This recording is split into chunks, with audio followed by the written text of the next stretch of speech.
Okay, hi everybody. I gave you a verbal video about the project that we're doing. So this is instructional now to make sure everybody understands the vocabulary and the signs. So technically I shouldn't be using my voice, but I might mix it up just a little bit. We are doing a country project, countries. So the idea is you get to pick a country from one of the different 7 continents. So altogether we have 7 continents. You have to spell it. So the idea is once you pick yours, you have to tell me where did you pick it from, which one of the 7. So in teaching kids, we would use this. This is North America. This is South America. So you can pick, cannot pick the United States.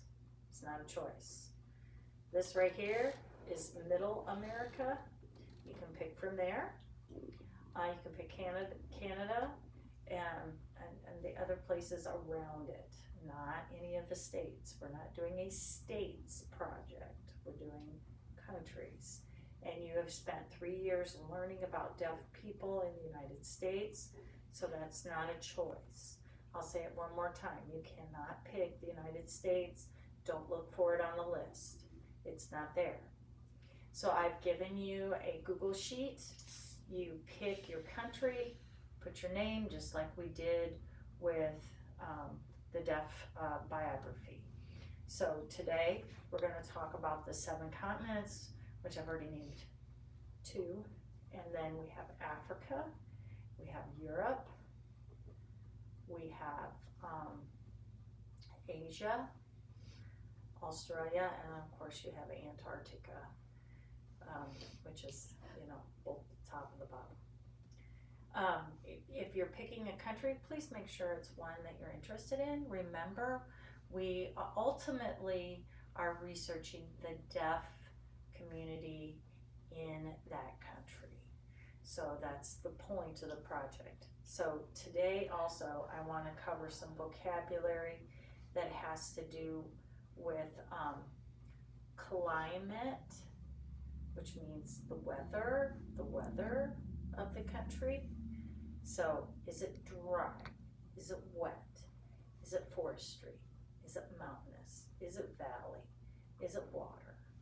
Is it lakes? Desert, jungle, is it ice, is it marshy? The idea is, what is the climate like? You've got, the globe, and then you have the equator that goes around. So it would be hot down here, it would be cold up there. So think about the climate, okay? Is it large, small country? When it says population, everybody asks me, is there a sign for that? And then people will look it up, and I get something with P's or something. It basically is all together how many people live there in the country. So do that. Don't look for population or something. A lot of it will look like place, and it'll get confusing, so don't use that. I want to know how many people live there. I also want to know how many deaf people live there. So there's 2 populations that I need, okay?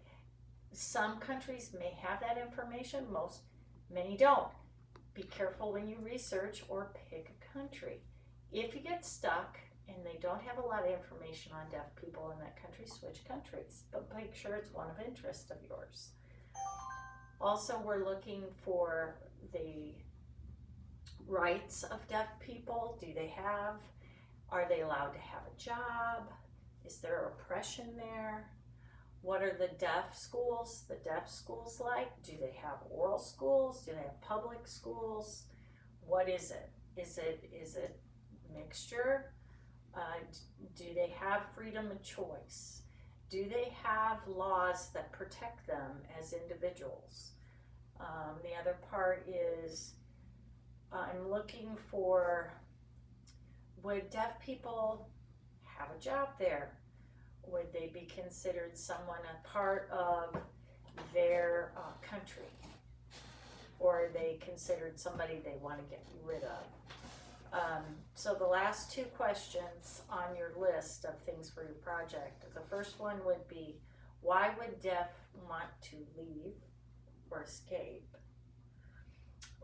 And then the last one is directed towards you, which would be, why would I want to travel there or fly there or visit there? Okay, remember, we're using classifiers, you're using your database, things that are in your mental file cabinet. You should be able to figure those out.